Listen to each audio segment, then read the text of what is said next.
Hey there, folks. Welcome to our cozy nook of tales and adventures.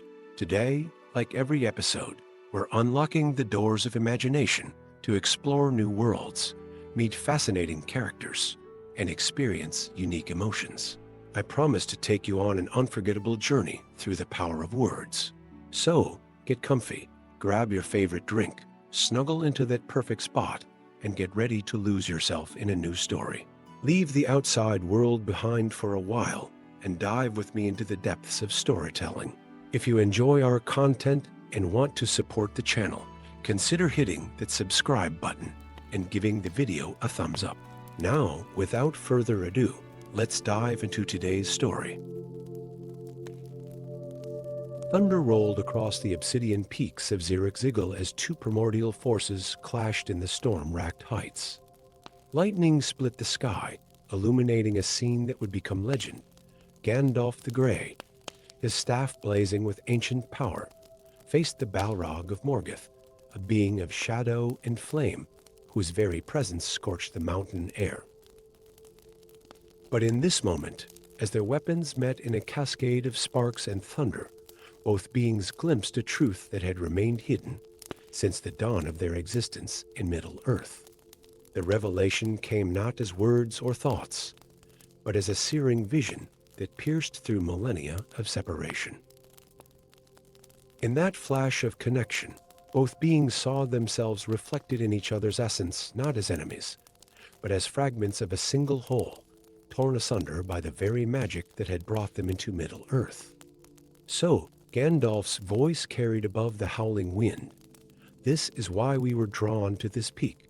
His words held no hatred now, only understanding. The Balrog's flames flickered, its darkness wavering as ancient memories stirred within its corrupted core. Their battle had begun days ago in the depths of Moria, where shadow and flame first met ancient wisdom. They had fought through the endless dark, past the foundations of stone, and up the endless stair. But only here, beneath the storm-torn sky, did the true purpose of their age-old conflict reveal itself. The Balrog's whip of fire cracked against Gandalf's magical barrier, but the attack lacked its former ferocity. Both beings now understood that each blow exchanged was not meant to destroy, but to awaken. They were performing an ancient dance of reunification, each strike breaking down the barriers that had kept them separate for so long. "We were one," Gandalf spoke again, his voice carrying the weight of revelation. Before the crossing from Valinor, before the Valar sent us to these shores, the Balrog's response came not in words, but in a deep resonance that shook the mountain itself, its flames now flickering with hints of silver rather than pure destruction. As they fought, the very air around them began to change.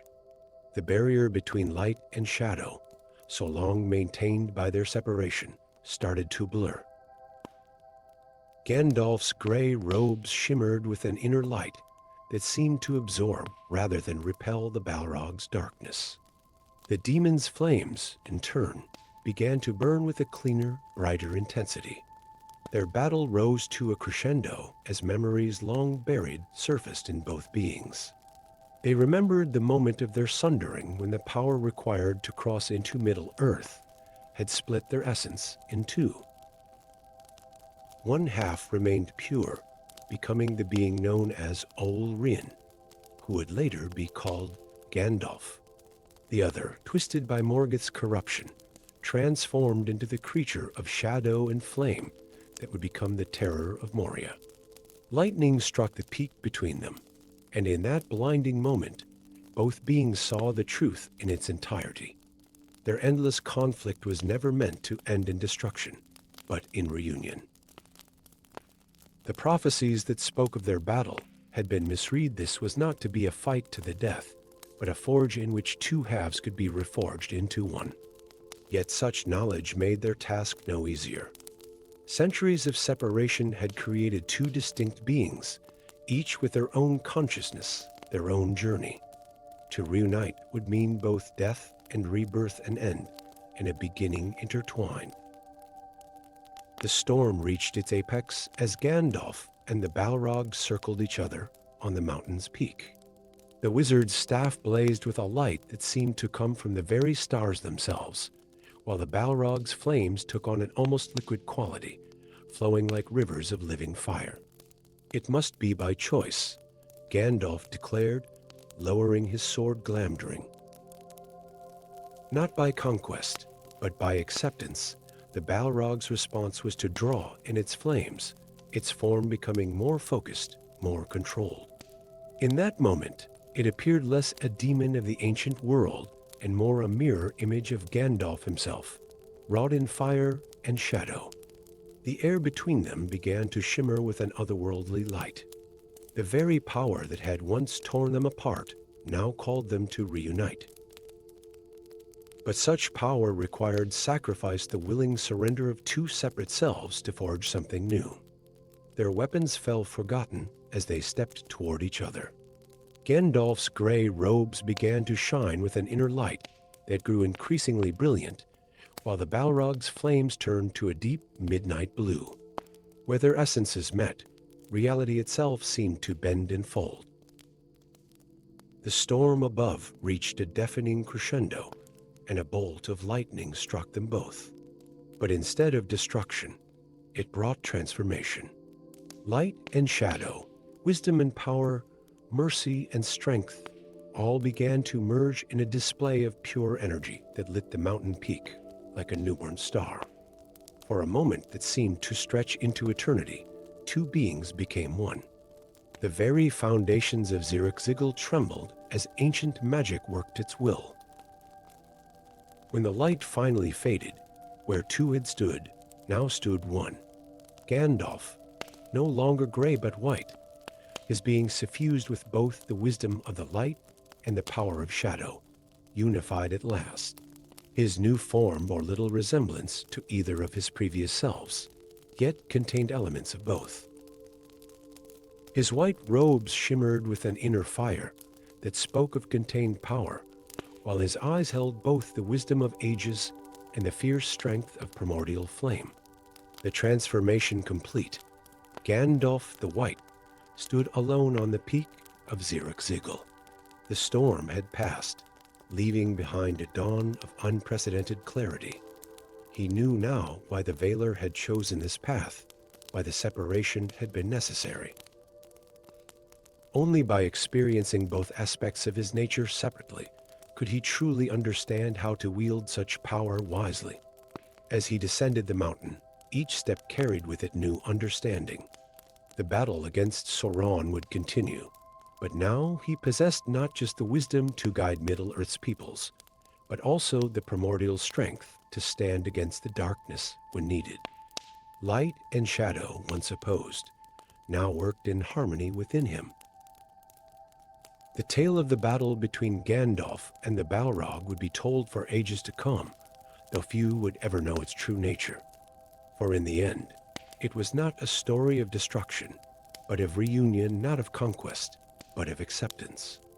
And in that acceptance, both light and shadow found their true purpose, united once more in the being now known as Gandalf the White, who would guide Middle-earth through its darkest hour into a new dawn.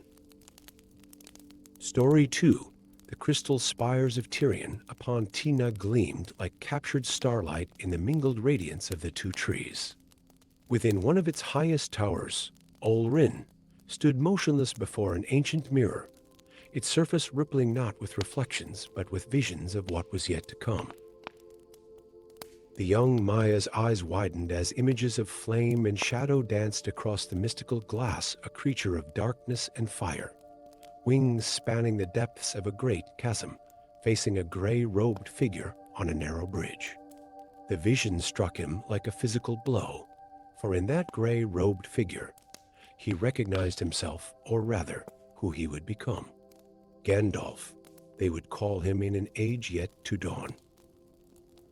But it was the other being that held his attention, a Balrog of Morgoth, yet not just any of the fallen Mire. This one's essence pulsed with a familiar rhythm, one that spoke of ancient days when it had been a guardian of the sacred flame, before Morgoth's corruption twisted twisted its noble purpose into something dark and terrible. "You have seen it then," came a voice like wind through crystal leaves. Olrin turned to find Varda herself, the Queen of the Stars, standing in the chamber. Her presence filled the room with a light that made even the radiance of the two trees seem dim in comparison. "My lady," Olrin bowed deeply. "I have seen a battle, yet it feels more like a tragedy waiting to unfold. What you have witnessed is but one thread in a tapestry larger than you yet understand." Varda spoke, approaching the mirror. "The Balrog you saw was once Enrindo, keeper of the sacred fires of all. His fall was perhaps the greatest of Morgoth's victories against the flame imperishable." Olrin's mind raced with implications. "Then there might be a way to save him, to reverse the corruption." "That is the question you must answer," Varda replied, her star-like eyes holding ancient wisdom. "But know this, such redemption would require a price few would be willing to pay in the days that followed." Olrin immersed himself in the ancient libraries of Tirion, searching for any knowledge that might help him understand the nature of Morgoth's corruption and how it might be undone. He found scrolls speaking of the original nature of the Balrogs, how they had once been guardians of the sacred fires of creation before Morgoth twisted their purpose. His research led him to a forgotten chamber deep beneath the towers of Tirion, where an artifact of tremendous power lay hidden, the Flame of Anor, a crystal that contained a spark of the original fire from which all life came forth. As he stood before it, another vision seized him, this one more vivid than the first. He saw himself as Gandalf facing the Balrog on the bridge of Moria. But now he understood what that moment truly represented, not just a battle between good and evil, but a chance to heal an ancient wound in the fabric of creation itself. The vision showed him two possible paths, one of destruction, where either he or the Balrog would fall, and another, far more difficult path, one of redemption through sacrifice. To save him, Varda's voice echoed in his mind. You would need to bind your own essence to his, using the Flame of Anor as a catalyst. Your light could purify his darkness, but the process would transform you both into something neither of you were before. The weight of the choice pressed upon Olrin like a physical burden. To bind himself to a fallen Maya would mean risking his own corruption, yet it might be the only way to restore what was lost. The decision would not only affect his own fate, but could alter the course of the coming ages. As he delved deeper into his research, Olrin discovered ancient rituals of the flame imperishable, ways to use the pure fire of creation to cleanse corruption. But each text warned of the dangers, how the process could consume both beings involved, leaving nothing but ash in its wake. Yet with each passing day, the vision of the bridge grew clearer in his mind. He began to understand that his future confrontation with the Balrog was not just an accident of fate, but a moment that had been woven into the very fabric of Arda, since its creation a chance to heal one of the deepest wounds in the world. In the highest tower of Tirion, Olrin prepared himself for what was to come. He knew that when he eventually crossed into Middle-earth as one of the Istari, he would carry with him not just the wisdom of the Mire, but also the means to attempt something none had dared before, the redemption of a fallen Balrog. The ritual was complex and dangerous. Using the Flame of Anor, Olrin forged a connection between his own essence and the pure form that Enrindo had once possessed, creating a bridge across time itself. When the moment of confrontation would come in the depths of Moria, this connection would activate, giving him the chance to reach past the corruption and touch the original spirit of the Balrog. But as he completed the preparation, a final vision came to him, one that showed him the full cost of his choice.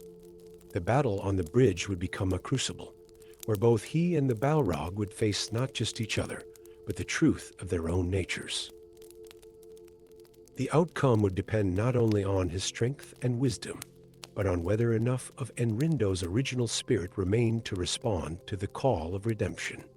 Standing before the flame of Aenir one last time, Olrin made his choice. He wove his own essence into the fabric of fate, accepting that when the moment came in Moria, he would face not just a battle for survival, but a chance to heal one of the greatest tragedies of the First Age. As he prepared to leave Valinor with the other Istari, Olrin, soon to be known as Gandalf, carried with him not just the mission to guide and protect the peoples of Middle-earth, but also a hidden purpose that even the wise did not fully understand. In his heart burned both the light of the flame of Aenir and the hope that even the deepest corruption could be healed through sacrifice and love. The story of what would transpire on that fateful bridge in Moria was yet to be written, but the seeds of that moment had been planted in the ageless halls of Valinor, in the choices of a young Maya who dared to believe that even the darkest flame could be rekindled to its original purpose. Whether this choice would lead to triumph or tragedy remained to be seen, but it would forever change the fate of both the Grey Pilgrim and the creature of shadow and flame who waited unknowing in the depths of the world.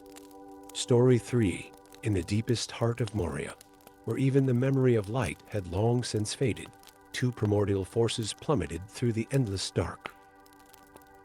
Gandalf the Grey, his robes torn and singed, fell alongside his ancient adversary, the Balrog of Morgoth, their battle having shattered the bridge of Moria far above.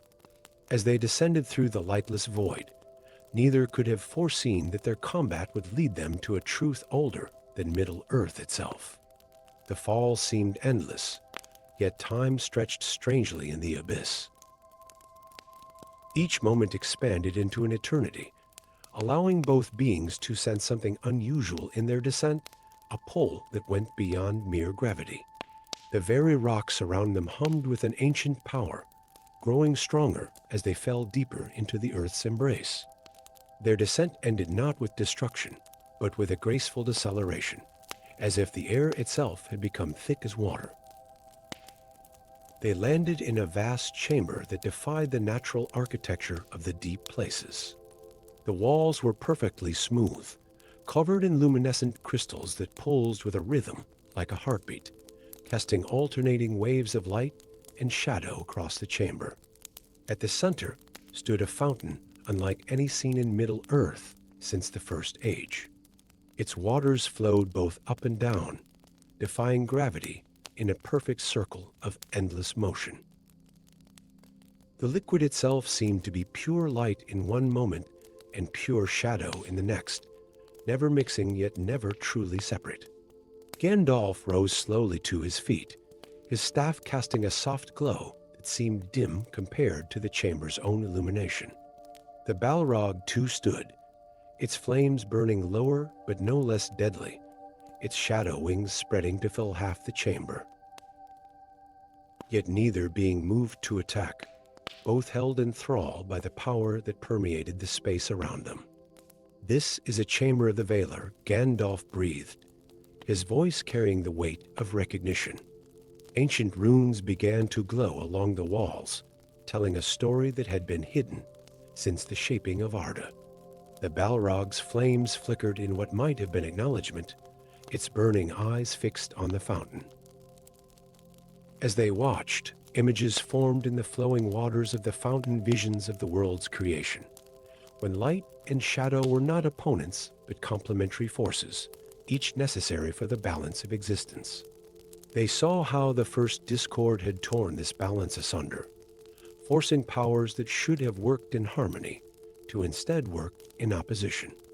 "We are not enemies," Gandalf realized, his voice carrying both wonder and sorrow. "We are counterweights." The Balrog's response was a deep rumble that shook loose ancient dust from the chamber's ceiling, but it carried no malice, only recognition. The fountain's waters swirled faster, showing them both their true nature. They were manifestations of the same primordial force, one representing creation and preservation, the other destruction and renewal. Each was incomplete without the other, their eternal battle, a cosmic dance necessary for the world's continuance. But such knowledge made their situation no less perilous. The very energies that made them necessary to the world's balance also made their continued conflict inevitable. Unless the fountain's waters suddenly shot upward, forming a perfect arch above them. Within its spray, both beings saw a possibility, a way to maintain the balance without endless battle. But it would require something neither had given in millennia: trust. Gandalf took a step forward, lowering his staff. "There is another way," he said, his voice echoing with power. "Not victory, not defeat, but harmony." The Balrog's flames dimmed slightly, its form becoming more focused, more controlled. In that moment, it appeared less a demon of the ancient world and more a force of nature, as essential as fire itself. The chamber's crystals pulsed brighter as the two beings moved toward the fountain. The waters began to sing, a melody that spoke of the music of the Aener, of the first harmonies that had shaped the world. Both Gandalf and the Balrog recognized it a song they had once been part of, before time itself had begun. But such harmony came with a price. To achieve balance, both would have to surrender something of themselves. Gandalf would need to accept the necessity of destruction, while the Balrog would need to acknowledge the importance of preservation. It was a transformation that would change them both. As they stepped into the fountain's flow, light and shadow began to merge around them. The chamber itself seemed to hold its breath as ancient magics awakened. The waters of the fountain flowed over and through them, breaking down the barriers between their natures while maintaining their distinct essences. The transformation was both subtle and profound. When it was complete, both beings remained separate, yet changed. Gandalf's light now held hints of shadow, giving it depth and weight it had lacked before. The Balrog's flames burned cleaner, its darkness becoming more purposeful than destructive. "We must still fight," Gandalf said, understanding dawning in his eyes. But not as enemies. The Balrog's response was to raise its flame whip, not in attack, but in acknowledgement. Their battle would continue to the peak of Zirrikzigil, but now it was more ritual than combat, a necessary performance to maintain the balance they both served.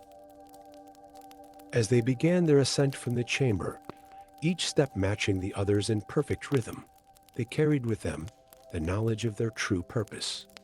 Their combat would end with Gandalf's transformation to the white, not as a victory over darkness, but as an acceptance of the eternal dance between light and shadow. The Chamber of Balance would remain hidden in the depths of Moria, its waters still flowing in their endless circle.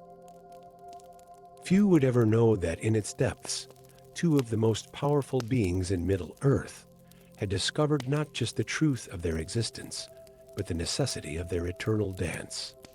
For in their battle was the echo of the world's own heartbeat, the endless cycle of creation and destruction, preservation and renewal, each incomplete without the other. Story 4. The moment of their fall from the bridge of Moria stretched into infinity. As Gandalf and the Balrog plummeted into the abyss, the fabric of time itself seemed to tear, creating a pocket of existence where each heartbeat lasted an age and every second contained eternities. The darkness around them transformed into a shifting maze of temporal echoes, where past, present, and future merged into a singular, eternal moment. In this timeless space, the air itself carried memories. Each breath Gandalf drew filled his lungs with visions of ages past, while the Balrog's flames cast shadows that danced with glimpses of futures yet to come. The very darkness of the abyss became a canvas upon which their shared history began to paint itself. The first memory struck like lightning, a scene from Valinor before the marring of Arda. The Balrog, then known as Enrender, stood among the mire in his original form, a being of pure light and noble purpose. Gandalf, still Olrin, watched as his own memories merged with those of his adversary. They saw through each other's eyes as Morgoth's corruption spread like a creeping frost, turning Enrinder's inner fire from a force of creation to one of destruction. So much lost, Gandalf whispered into the void, his words echoing through time itself. So much forgotten, the Balrog's flames flickered in response, and for a moment, its burning eyes held not rage, but a glimmer of recognition. They continued to fall through the temporal maelstrom, their battle transforming into a dance through memories. Each swing of Glamdring, each crack of the flame whip, opened new windows into their shared past. They witnessed the forging of the world, the raising of the mountains, the first kindling of the stars. With each exchange of blows, more of their interconnected history revealed itself. Through the Balrog's memories, Gandalf felt the agony of corruption, the slow poison of Morgoth's influence seeping into the very essence of what had once been a guardian of creation. Through Gandalf's memories, the Balrog experienced the weight of responsibility, the bitter choice to leave the bliss of Valinor to protect Middle-earth from the very darkness it had become. Time spiraled around them as they fell deeper, each moment expanding into its own universe of understanding. They passed through layers of rock that held memories like books in a vast library, each strata telling stories of ages long past. The very stones sang with the echoes of the music of the Aenir, the great song that had shaped the world. In one eternal moment, they found themselves in a memory of the First Age, watching as dragons soared through ancient skies and Balrogs marched in Morgoth's armies. The scene shifted, and they stood in Valinor again, witnessing the moment when the Valar had chosen which of the Mire would journey to Middle-earth as the Istari. "We were brothers once," Gandalf spoke into the timeless void, his voice carrying the weight of revelation. Before the sundering of our paths, the Balrog's response came not in words, but in a surge of memories, moments of light and purpose before the shadow had taken hold. Their combat continued through the temporal storm, but it had transformed into something more complex than mere battle. Each blow exchanged was now both attack and question, defense and answer. They fought through the history of Arda itself, their personal struggles reflecting the greater conflicts that had shaped the world. The deeper they fell, the more the boundaries between their consciousness began to blur. Gandalf found himself experiencing the Balrog's memories, as if they were his own, the exhilarating freedom of soaring through ancient skies, the burning shame of submission to Morgoth's will, the long darkness of waiting in the depths of Moria. The Balrog, in turn, felt the weight of Gandalf's centuries of guardianship, the lonely burden of wisdom, the endless task of kindling hope in the hearts of mortals. Time began to move in strange patterns around them, showing them not just what was and had been, but what might yet be.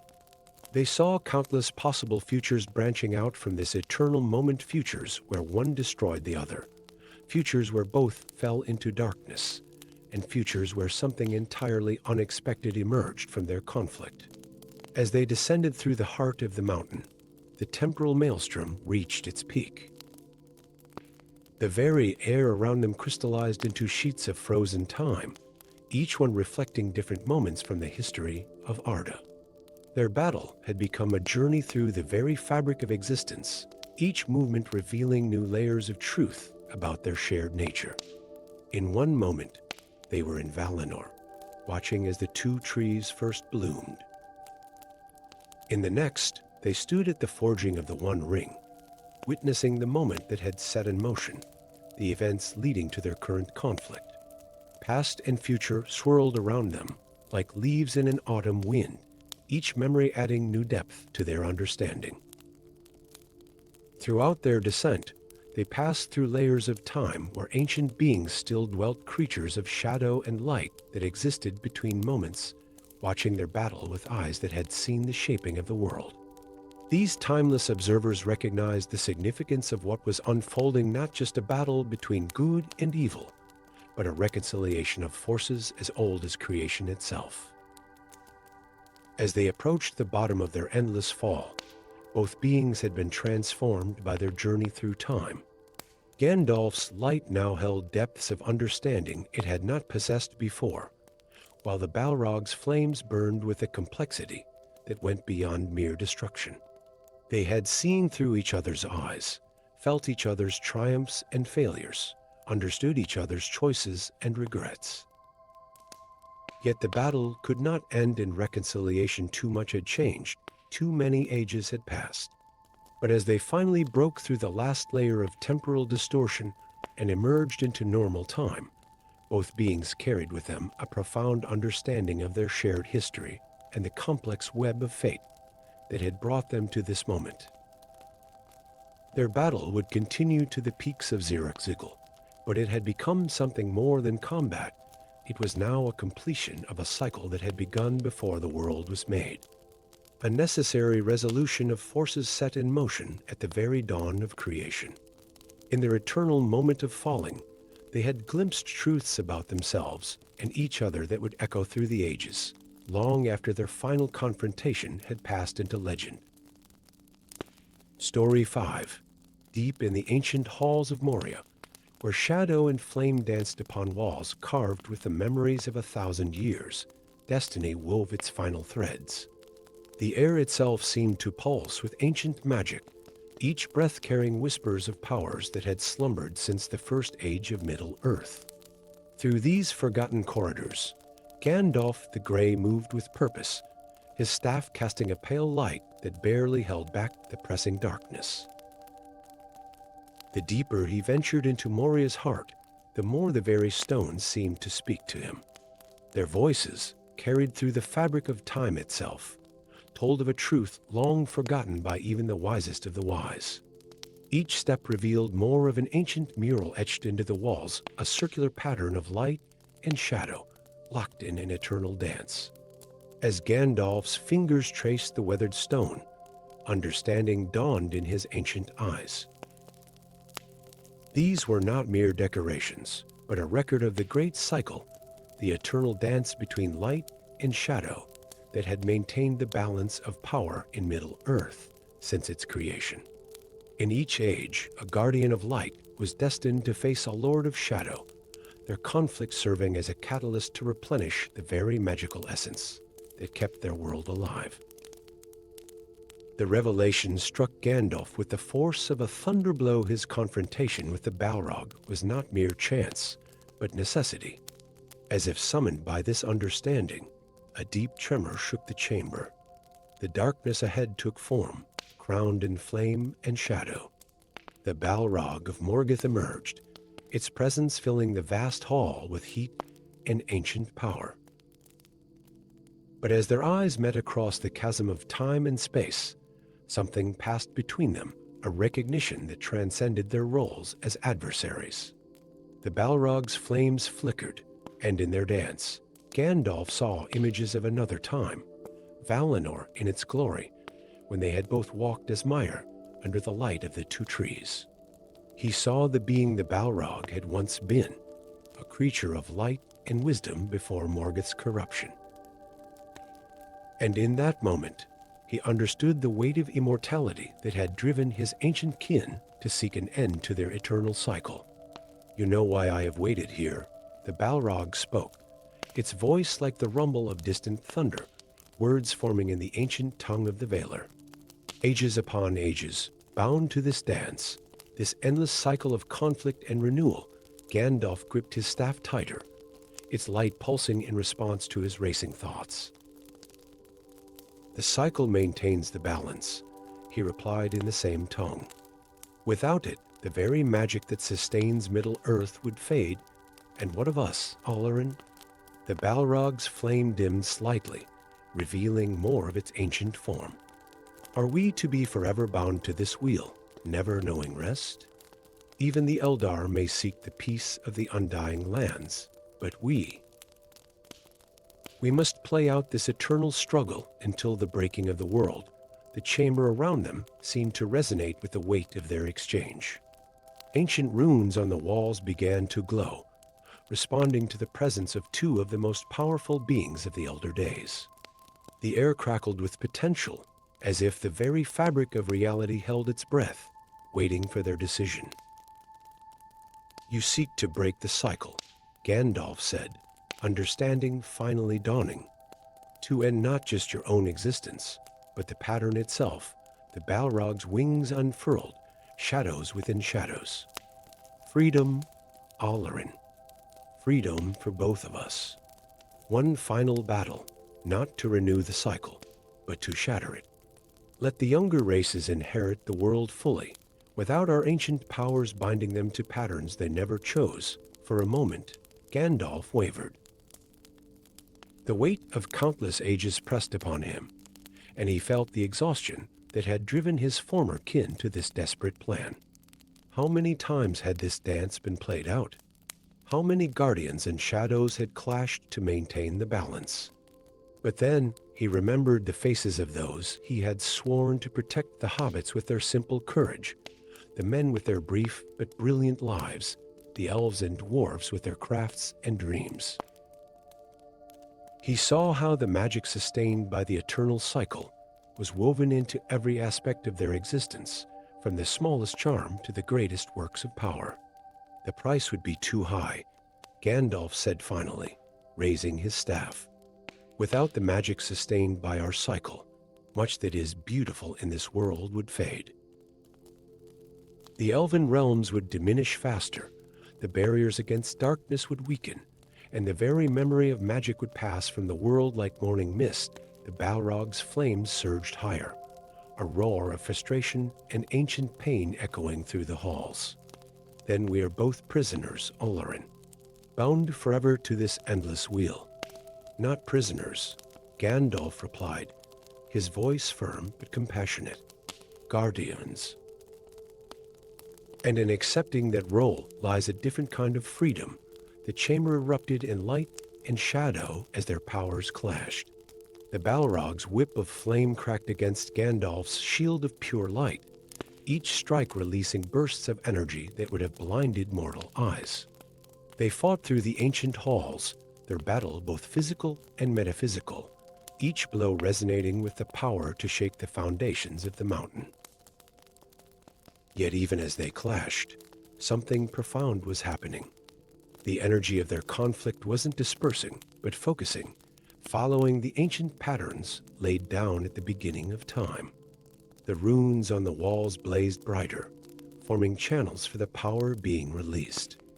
As they reached the bridge of Moria, both beings understood that this was where the cycle would either be renewed or broken forever. The narrow bridge became their final battleground, suspended over an abyss that seemed to reach to the very roots of the world. "You shall not pass." Gandalf's declaration rang out, but it carried a deeper meaning now, not just a challenge to the Balrog, but an affirmation of the natural order, a commitment to maintain the balance that had preserved Middle-earth through all its ages. Their final clash shattered the bridge and sent them both into the abyss. As they fell through darkness and flame, the energy of their battle charged the ancient patterns one last time, renewing the magical foundations of Middle-earth. The cycle would continue, but both beings had gained something profound understanding. They were not merely opponents, but counterparts in an eternal dance that gave their immortality purpose. Through darkness and flame they fell, through ice and ancient waters, their battle continuing across days that felt like years, until at last, upon the peak of Zirek-Zigil, their conflict would reach its end. But even as Gandalf cast down his ancient foe, he understood that this was not truly an ending, but a transformation, a renewal not just of the world's magic, but of the meaning behind their eternal dance. And so it was that Gandalf the Grey became Gandalf the White, transformed by the very cycle he had chosen to preserve, while his ancient adversary finally found the rest it had sought for so long. The pattern held, the magic of Middle-earth renewed, sustained by the sacrifice and understanding of two beings who had glimpsed the true meaning of their immortal duty. Story 6. In the deepest chamber of Moria, where even the darkness seemed to hold its breath, there stood a mirror unlike any other in Middle-earth. Forged in the first age by elven smiths who had gazed upon the light of the two trees, its surface rippled like liquid starlight, untouched by the corruption that had claimed the once great dwarven kingdom. For millennia, it had waited, gathering dust and ancient power, until the eve of a confrontation that would shake the foundations of Moria itself. Gandalf the Grey stood before this forgotten artifact, his weathered hands trembling as they brushed away centuries of dust from its ornate frame. Runes of power, crafted in ancient Quenya, spiraled around the mirror's edge, their meaning clear to his ancient eyes. Behold thy true self, child of the Aener. For in reflection lies revelation. The air grew thick with anticipation as Gandalf gazed into the mirror's depths. The surface began to shift, not showing his current form, the aged wizard in gray robes, but something far more profound. There, in the swirling depths, he saw himself as Olorin, one of the Mire of Valinor, a being of pure light and wisdom. His true form blazed with an inner radiance that no mortal form could contain, a reminder of his divine origin and purpose. But the mirror was not done. As Gandalf watched, transfixed, the reflection rippled again, revealing moments from his countless years, his learning at the feet of Nienna in Valinor, his journey to Middle-earth as one of the Astari, and all the choices that had led him to this moment. Each memory carried with it not just images, but understanding the weight of responsibility that came with his power, and the compassion that had always guided his actions. A deep tremor shook the chamber, and the air grew hot with an ancient presence. The Balrog had sensed the mirror's awakening, drawn to its power like a moth to flame. But as the creature of shadow and flame entered the chamber, something unexpected happened. The mirror's light caught the Balrog's gaze, and for the first time in millennia, the fallen Maya could not look away. In the mirror's depths, the Balrog saw not the corrupted form it now wore, but its original self, a radiant being of light and power, created to help shape the very music of creation. The revelation struck the creature like a physical blow, causing its flames to flicker and dim. Memories long buried under corruption and rage surfaced, its original purpose, its fall under Morgoth's influence, and the long ages of darkness that followed. Gandalf watched as his ancient kin struggled with these revelations. The chamber filled with the Balrog's anguished roar, not of rage this time, but of recognition and loss. Its flames shifted colors from angry red to the pure white of its original form, then back again, as if two natures warred within one being. You remember, Gandalf spoke softly in the ancient tongue of the Valar, his voice carrying both power and compassion. You remember who you were, brother. The Balrog's response came not in words, but in a cascade of images reflected in the mirror memories of Valinor, of the time before corruption, when both beings had walked in wisdom and light. For a moment, the shadow and flame seemed to recede, revealing glimpses of the Maya it had once been. But corruption runs deep, and even the mirror's power could not fully break Morgoth's ancient hold. The Balrog's flames surged again, turning the chamber into an inferno of shadow and fire. Yet something had changed. There was hesitation in its movements, a conflict that hadn't existed before. Gandalf raised his staff, its light meeting the Balrog's flames in a dance of power that made the very stones of Moria tremble. But this battle was different from any they had fought before. Each clash of power carried with it echoes of their true natures, revealed by the mirror's magic. Light met shadow not in simple conflict, but in a complex dance of recognition and necessity. The mirror's surface churned with the energy of their combat, reflecting not just their current forms, but the eternal truth of their natures to mire, both powerful, both part of the same divine creation. Now forced into opposition by the greater patterns of fate and choice. Their battle carried them from the chamber, through the ancient halls of Moria, each step laden with newly awakened understanding. The Balrog's whip of flame cracked with less certainty now, each attack carrying the weight of recognition. Gandalf's defenses were tempered with compassion, even as he stood firm against the darkness. When they finally reached the bridge of Moria, both beings were transformed by what they had witnessed. The narrow bridge became more than a battlefield. It was the culmination of their shared revelation. As Gandalf stood facing his ancient kin, his famous declaration carried new meaning. "You shall not pass." It was not just a challenge, but a recognition of duty, both to protect Middle-earth and to honor what they both had once been. Their final confrontation shook Moria to its foundations. The Balrog's whip caught Gandalf as he shattered the bridge, and together they fell into the abyss. But as they plummeted through darkness, something of their shared understanding remained. Their battle continued through the deep places of the world, up to the peak of Zirek-Zigil, where finally their conflict would end. Gandalf's victory came not just from power, but from the wisdom gained in that moment before the ancient mirror. In defeating the Balrog, he also honored what it had once been, allowing it to find peace at last from its long corruption.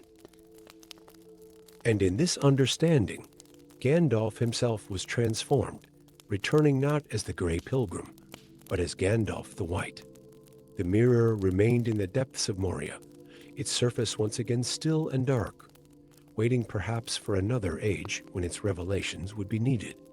But its power had already worked a profound change. Of battle between ancient foes had become a moment of recognition, understanding, and ultimately transformation. For in the end, it was not just a fight between light and shadow, but a reflection of the eternal truth that even in the darkest of falls, something of our original light remains. And in recognizing this truth, both Gandalf and the Balrog had fulfilled a deeper destiny than either had imagined, their confrontation becoming not just a battle, but a moment of profound revelation that would echo through the ages of Middle-earth. Story 7. The ancient halls of Moria held many secrets, but none more profound than the words etched in mithril upon its deepest walls. These runes, glowing with an inner light that had endured since the First Age, spoke of a prophecy so old that even the eldest of the dwarven lords had forgotten its origin. Yet on this fateful day, as shadow and flame stirred in the depths of Moria, the prophecy's words burned brighter than they had in thousands of years. Gandalf the Grey stood before these ancient inscriptions, his weathered fingers tracing the luminescent runes while the weight of destiny pressed upon his shoulders. The prophecy spoke of a moment when fire would meet light in the depths of the world, and through willing sacrifice, the gates between the ancient world and the new would be sealed forever, preventing the return of Morgoth's darkest servants. In the flickering light of his staff, the words seemed to pulse with their own rhythm. When deepest dark meets highest light, in halls where Durin's folk once dwelt, a choice must make the wielder bright, or darkness never shall be felt. Through sacrifice of willing soul, the ancient gates shall seal their toll. The air grew heavy with anticipation as Gandalf contemplated the words' meaning.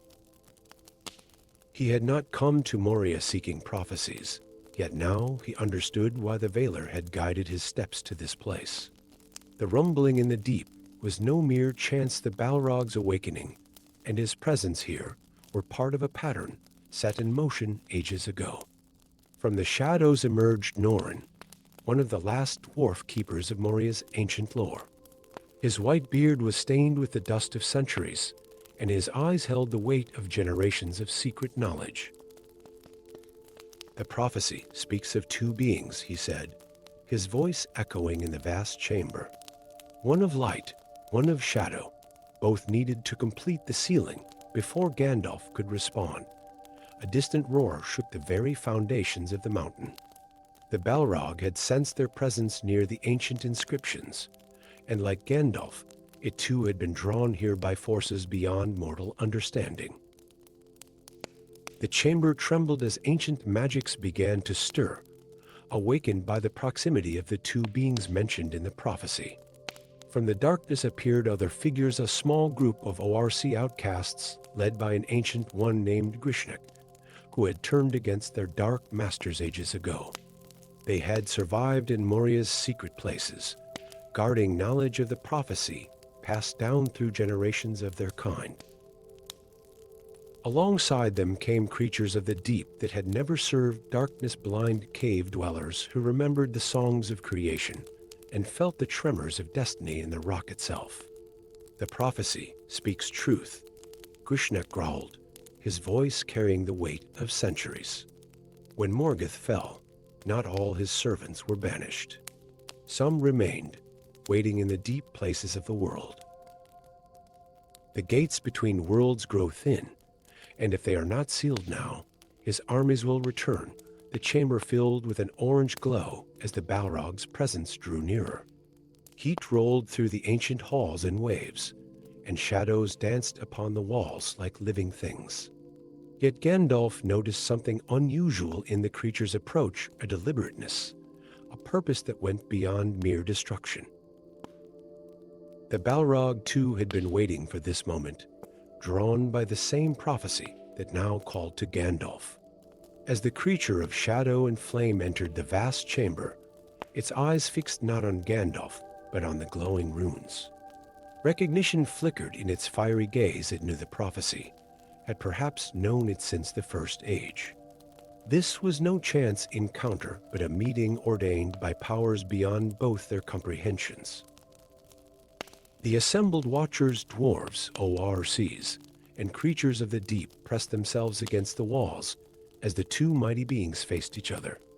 The Balrog's flames cast everything in shades of orange and black, while Gandalf's staff emanated a pure white light that seemed to push back against the darkness. "You know why we are here," Gandalf spoke in the ancient tongue of the Valar, his words carrying power that made the very air shimmer. "The gates must be sealed, or all we have fought for will be undone." The Balrog's response came not in words, but in a subtle change of its flames, shifting from angry red to a deeper, more purposeful blue. It too understood the necessity of what must come, though its role would be different from what anyone might have expected. The battle that followed was unlike any that had been fought in the halls of Moria. Each clash of power, Gandalf's staff against the Balrog's flame whip, resonated with the runes on the walls, creating harmonies that hadn't been heard since the music of the Aenir. Their combat was both real and symbolic, each blow striking not just at their opponent, but at the very fabric of reality that separated the worlds.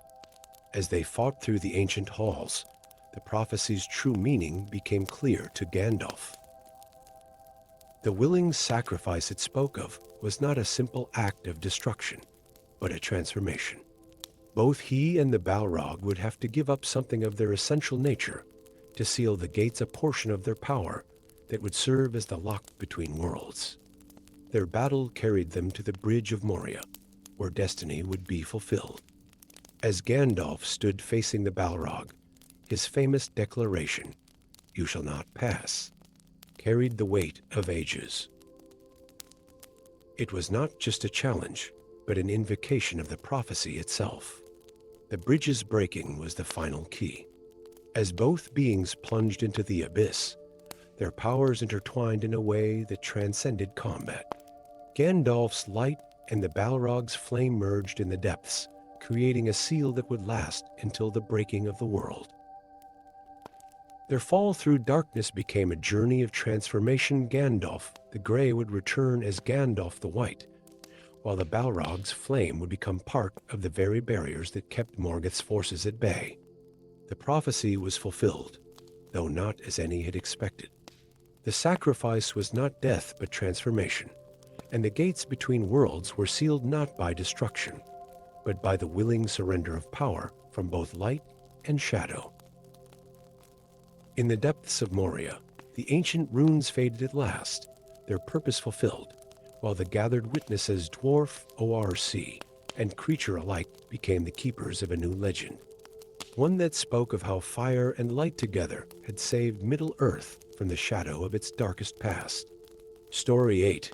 In the depths of Moria, where time itself seemed to flow differently through the ancient stone halls, each footstep echoed with more than just sound.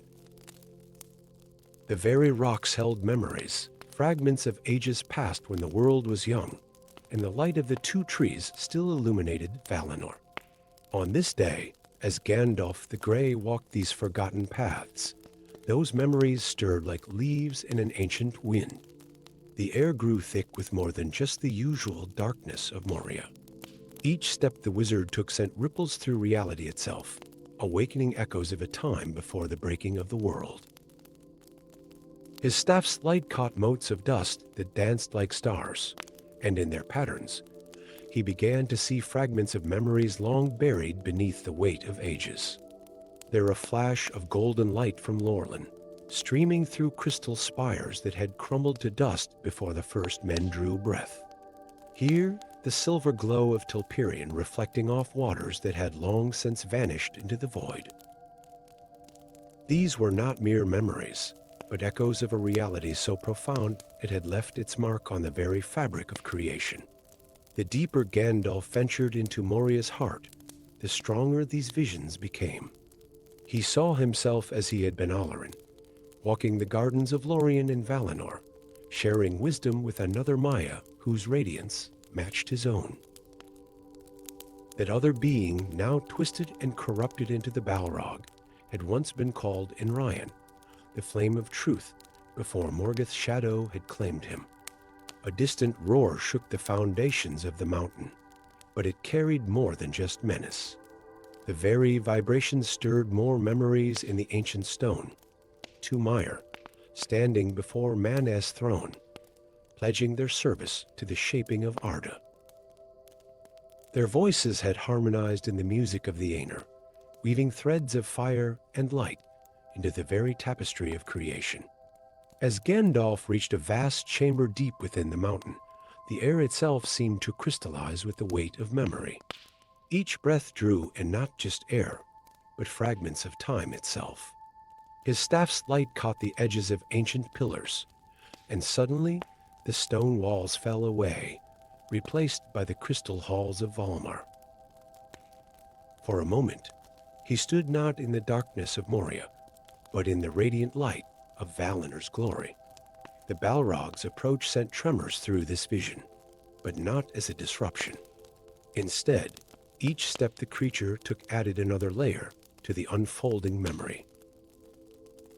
Its flames, usually testament to corruption and rage, now flickered with hints of its original purpose to illuminate truth and kindle the flame of wisdom in the hearts of the children of Ilúvatar.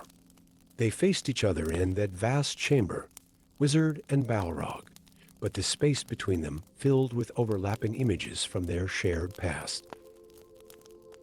Every movement they made triggered another cascade of memories, studying together under the tutelage of the Valar, walking through gardens that had crumbled beneath the sea, sharing insights about the nature of fire and light. The Balrog's whip of flame cracked through the air, but as it moved, it left trails of memory in its wake. Each arc of fire showed glimpses of its wielder's original form, a being of pure light and purpose, before corruption had twisted that flame to shadow.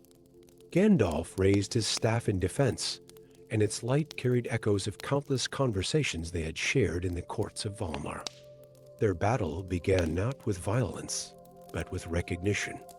Each clash of power was like turning a page in an ancient book, revealing another chapter of their shared history. The Balrog's roar held notes of the songs they had sung in the music of the Aenir. Gandalf's words of power carried harmonies from discussions they had shared about the nature of creation. As they fought through Moria's halls, the very stones seemed to resonate with their conflict, Each chamber, they passed through awakening with its own memories. In one, they saw the forging of the world, when they had worked together to shape mountains and kindle the fires at the heart of Arda. In another, they witnessed the moment of the Balrog's fall, when Morgoth's corruption had turned its flame from truth to destruction.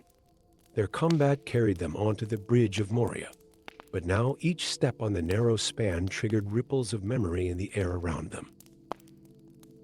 The chasm below seemed to hold not just darkness, but the very void across which they had once helped to carry the light of the two trees. The Balrog's flames cast shadows that danced with scenes from the years of the trees, while Gandalf's staff illuminated phantoms of their shared purpose from before the marring of Arda. When Gandalf proclaimed, "You shall not pass," his words carried the weight, not just of the present moment, but of all their history. In that instant, as power met power on the bridge, both beings experienced a moment of perfect clarity, a recognition of all they had been and all they had become. The breaking of the bridge became more than just a physical act. It was the shattering of the last bonds that had tied them to their shared past. As they fell into the abyss together, each moment of their plummet was accompanied by another memory, their first meeting in the halls of All, their last conversation before the Balrog had followed Morgoth into darkness, the countless might-have-beens that had led them to this point. Their battle continued as they fell, through darkness and fire, through memory and shadow, up to the peak of Zirrek-Zigil, where their final confrontation would play out beneath the open sky. But even in those last moments, as Gandalf cast down his ancient kin, there was understanding between them, an acknowledgement of all they had shared and all that had been lost. When Gandalf the Grey emerged as Gandalf the White, he carried with him not just transformation but revelation. The memories awakened in Moria's depths had reminded him of something vital about the nature of both light and shadow, that they were not merely opposed forces but part of the same great music that had shaped the world. And in the deepest halls of Moria, where their battle had begun, the very stones still whispered their story of two beings of light, one fallen into shadow, whose final dance had been choreographed not just by the present moment, but by the weight of all their shared history, echoing forever in the ancient halls of Moria. Story 9, deep within the ancient halls of Moria, where shadows danced on walls carved with memories of a forgotten age, Gandalf the Grey discovered a truth that would shake the foundations of all he knew. The worn runes beneath his fingers pulsed with an inner light as he traced their ancient forms, each symbol revealing a story that had been hidden since the first age of Middle-earth. The Fellowship slept uneasily behind him, their dreams troubled by the weight of darkness that pressed upon them in these depths. But Gandalf's attention was fixed solely on the wall before him, where the runes told of the Balrog not as a demon of terror, but as something far more complex, a guardian corrupted by Morgoth's malice, its noble purpose twisted into something dark and terrible. Narenthir, Gandalf whispered, speaking the creature's true name for the first time in ages. Guardian of the sacred flame, the name echoed through the empty halls, carrying with it the weight of ancient power. In the distance, something stirred in response, as if the very mention of that long-forgotten name had awakened memories buried beneath centuries of corruption. The runes spoke of a time before the marring of Arda, when the Balrog had been one of many guardians chosen by the Valar to protect the sacred fires of creation. They told of how Morgoth had not simply corrupted these beings, but had bound them with chains of darkness, forcing them to act against their original nature. Each act of destruction they committed added another layer to their prison of shadow and flame. As Gandalf studied the ancient text, his mind raced with implications. If the Balrog's evil was not its true nature, but a prison forced upon it, then perhaps there was hope for more than just destruction when they inevitably met. Yet the price of such redemption would be terrible. To break Morgoth's chains would require an act of sacrifice few would be willing to make. The sound of shifting stone echoed through the halls, drawing closer with each passing moment. The air grew heavy with heat, and shadows began to writhe along the walls like living things. Gandalf knew their time of hiding was coming to an end. The Balrog had sensed them, but perhaps now, armed with this new knowledge, their encounter need not end in destruction. He roused the fellowship quickly, his voice urgent, but measured. "Make for the bridge of Moria," he commanded, but his mind was already preparing for what must come. The ancient runes had shown him a way, a ritual of unbinding that could free the Balrog from its chains of darkness. But such magic would require both wisdom and sacrifice. They ran through the great halls of Dwarrowdelf, columns stretching endlessly into the darkness above. Behind them, shadow and flame pursued with growing intensity. Yet now, Gandalf could sense something else beneath the Balrog's rage, a flicker of its original nature, struggling against bonds that had held it for ages. When they reached the bridge, Gandalf turned to face the creature that emerged from the shadows. The Balrog's form was terrible to behold, wreathed in shadow and flame, its wings spreading from wall to wall.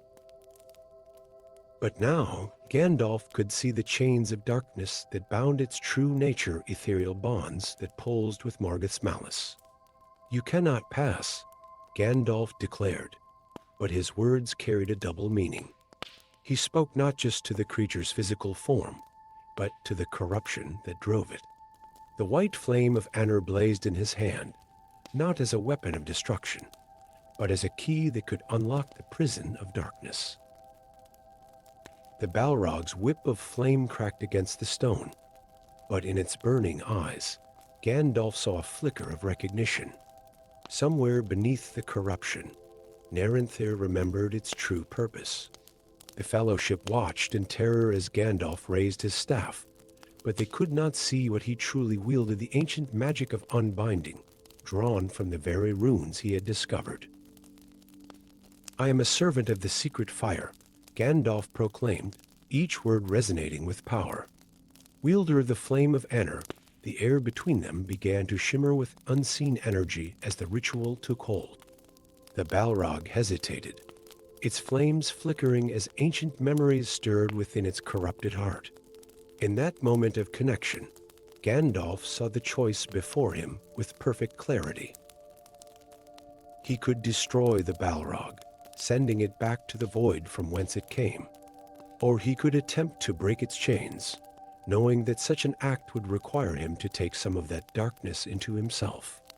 For that was the price of the ritual. The darkness had to go somewhere. The bridge cracked beneath them as powers beyond mortal understanding clashed. The Balrog's whip lashed out again, but now it was a movement of desperation rather than malice. Gandalf could feel the creature's inner struggle as the ritual began to take effect, its true nature fighting to break free from millennia of corruption. "You shall not pass." Gandalf's final declaration was both command and release. As his staff struck the bridge, he channeled not just force, but the ancient magic of unbinding. The stone shattered beneath them, but more importantly, the invisible chains that bound the Balrog's spirit began to crack.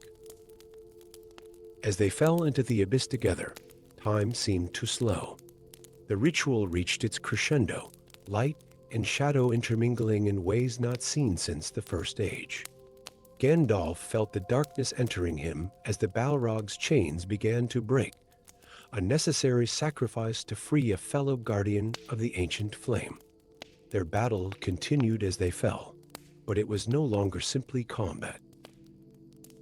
Each clash of sword against flame was part of the ritual, each moment bringing them closer to either destruction or redemption.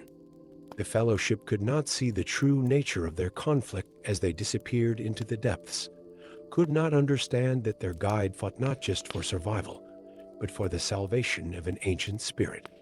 The tale of their battle would be told for ages to come, but few would know its true purpose. How Gandalf the Grey fought not just against a demon of the ancient world, but for the soul of a fallen guardian. Whether he succeeded in breaking Morgoth's chains, or was forced to destroy what could not be saved, the truth remained hidden in the depths of Moria, where ancient runes still told stories of guardians and sacred flames, of corruption and the hope of redemption. Story 10. In the shadowed depths of Moria, where ancient dwarven runes still gleamed faintly on weathered walls, Gandalf the Grey made a discovery that would forever change the nature of his confrontation with the last Balrog of Morgoth.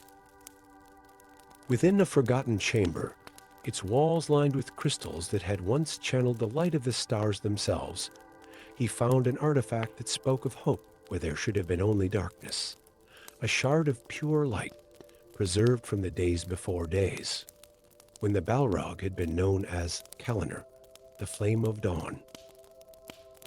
The crystal shard pulsed with a rhythm that matched the beating of the world's heart, each flash revealing snippets of truth long buried beneath corruption and shadow.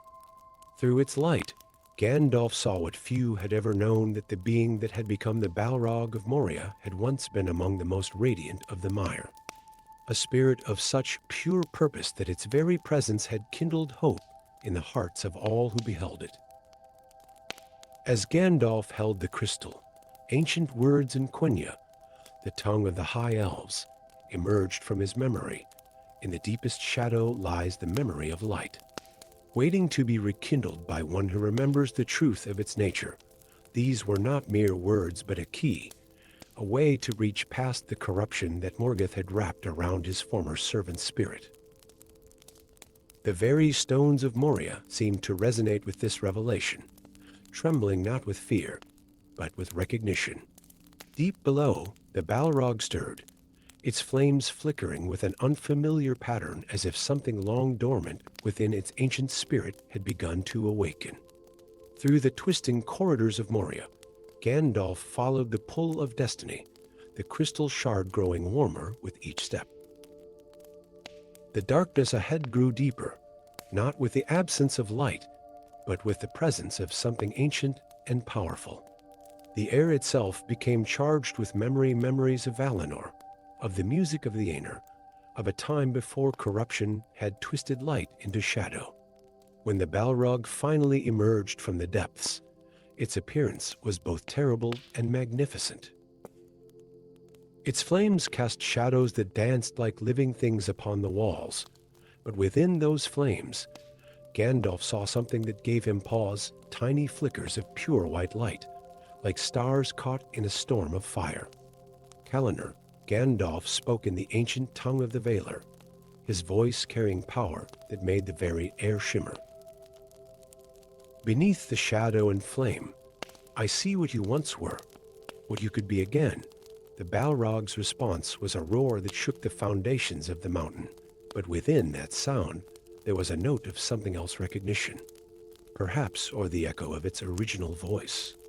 Its flames shifted color, from angry red to a deeper blue, then, for the briefest moment, to a pure white that matched the crystal in Gandalf's hand.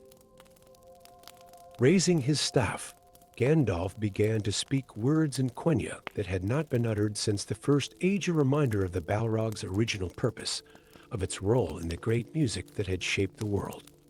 Each word caused the crystal shard to pulse brighter, its light reaching out to touch the Balrog's flames. Remember who you were, Gandalf continued, his voice growing stronger. Remember the light you once carried, the hope you once kindled.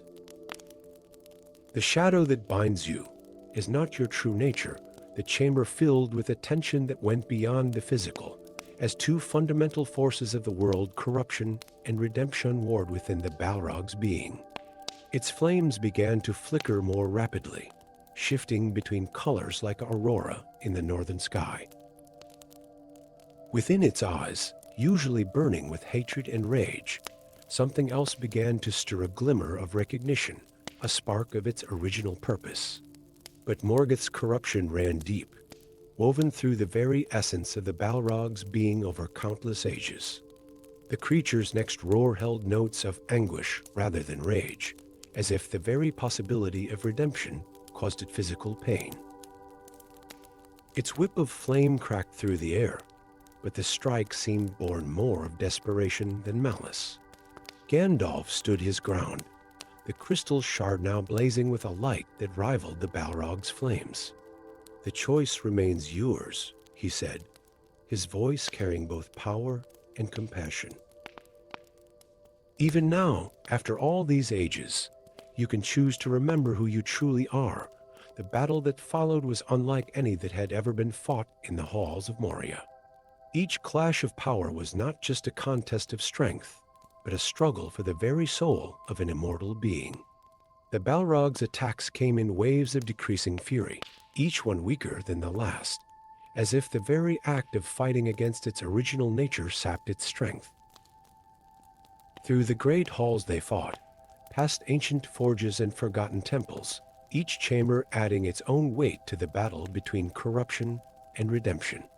The very stones of Moria seemed to respond to their conflict, ancient dwarven runes flickering to life as they passed, adding their own light to Gandalf's efforts.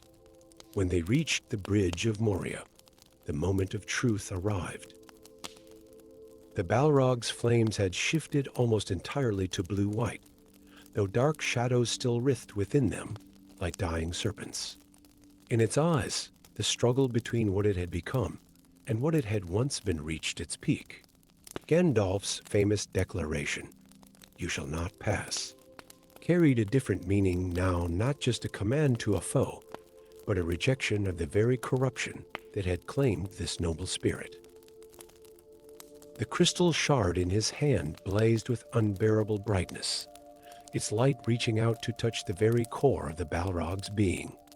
For one breathtaking moment, as they stood facing each other on that narrow bridge, the Balrog's flames burned pure white, and in its eyes shone a glimmer of its original glory.